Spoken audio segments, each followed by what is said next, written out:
now because it depends. It depends on the opponent because we did see the tweet with Will Ospreay. Yeah, you did see the tweet with Will Ospreay. So that's not till February. That's a Mania match. That's crazy. As much as I would love to see Ospreay in WWE, I'm never gonna see it until he actually comes out on WWE TV. I'm never gonna see it, man. He's had so many statements over the years on WWE. I think I shared the article link. I know what you're gonna say. Oh, will you give him the money? Show him the money. Young, though. He's mad. He's really young. But yeah, he's young and just showing. No, but I'm saying Vince. He probably had concerns over Vince. A lot of people probably had concerns over Vince. Yeah. So now that Triple H is going on, he's seen the booking of how that is. I mean, Will Ospreay is kind of like AJ Styles. He probably doesn't have the titles and stuff like that, like AJ Styles in the run. But him coming in, he's going to have his name. He's going to have his entrance. Like he's going to get that Cody AJ Styles treatment if he comes to WWE. I mean, that's the one silver lining. And the only thing is that like his wrestling, he has to tone down his style like a lot. But that would actually be good for him because you see all the bangers that he's had. I mean, I know at a young age that he's worn down. So being in WWE would be good for him to work a less stiffer style, work against all these better opponents, make more money. So I can definitely see how it would benefit him. I just don't see him doing it because I think one of the things, obviously he has to move to the US in order for him to do that. And I don't think he'd do that because I think like he likes being able to make his own schedule and work overseas, work in Japan, work in England. So that's why I don't see it. But the only reason I think because I have been hearing recently because I heard that he in the past he was like, I'll never go to WWE, but now that his contract's coming up and he's trying to leave New Japan, he's actually considering it. And that's why they're like, if TNA could land him, he could be like the main event player there and like lead that whole brigade. He's too big for TNA. No, I know, if they're going to throw some money at him, they're trying to create a whole new resurgence. They're either like trying to bring new people in, they're trying to rebrand, they're trying to new stage everything.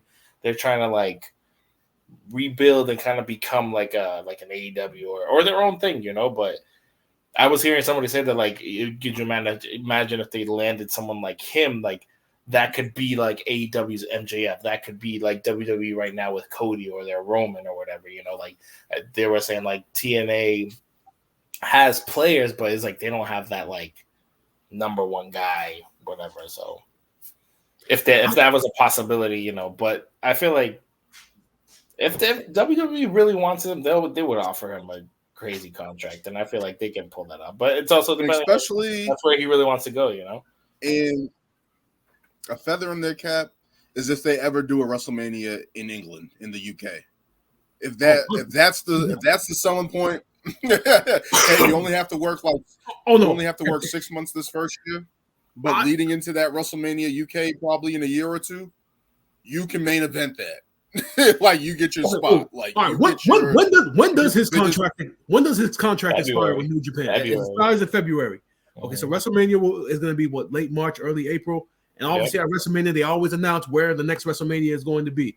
Now, if they make the announcement that WrestleMania 41 is going to end up being in England, and he's still a free agent out there, you need to throw the book at him and make sure you get him for that event. That means he has to win the Rumble. That means he has to main event the show.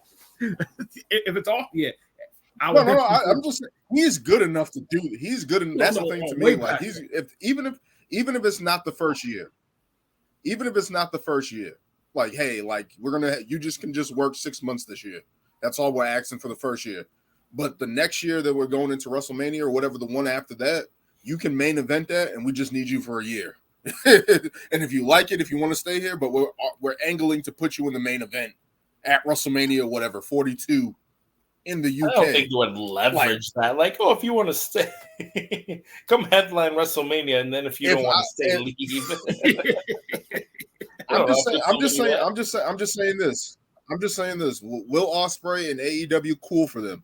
In Impact, he's a big fish in a small pond.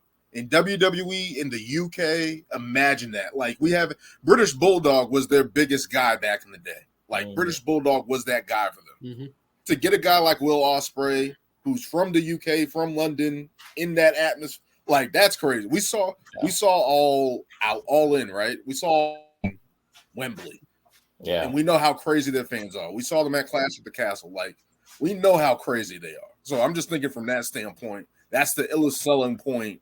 Like, you can be the British, you can be what we were supposed to do with British Bulldog. You can be that British star that has that mainstream appeal and go into your home country as the champion or challenge for the title. Like, I think that's just cool from that standpoint. Like, I can't imagine anything else being bigger than that in somebody's head as a wrestler from that play. From that, that's like to perform for Crown Jewel and stuff like that. That and stuff like that. That's the question that a lot of these talents, these free agents in AEW or wherever else are going to be asking themselves. You know, ultimately, do we want to give up? Do we want to give up control of our character for a bigger payday on a bigger stage? And it all depends upon what you as a talent really value. And do we think Ospreay would value the money in the stage more than having his own schedule and doing things his way? Maybe not. But I have seen. I mean, he would have his own. He goes everywhere. Well. So he goes everywhere. He's everywhere. I think if you have a big enough name, you can leverage what you want to do with your character. Because I feel like someone like AJ came in with literally the same stuff he was doing out before he came.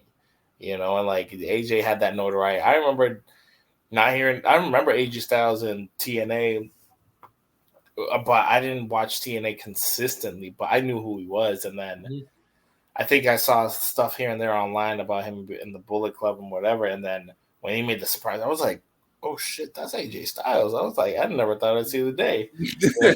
He had Samoa Joe already, and then boom, AJ. I was like, yeah, that was cool. I'll never forget his debut. I remember that was a rough time for me too. So I'll never forget his debut. So. That I was like that was a shocker to me because that was before I was like really reading like reports and stuff like that. It was more just like I was just watching WWE. And that was just like a huge shocker to me. I'm sure there was reports about it, but that's the one I didn't hear any. I remember I didn't hear anything about it, and then you're watching it, and it naturally happened, and it was just like, oh shit, like AJ Styles, like that's because we saw what he was doing with the Bullet Club in New Japan. It's like he's never leaving that. He's cool. And then to see him come out at the Royal Rumble at that, like that was dope. Steve's song was fire, and then the freaking the hands and everything. I was like, this man, everything, like the swagger, it was dope. Fire.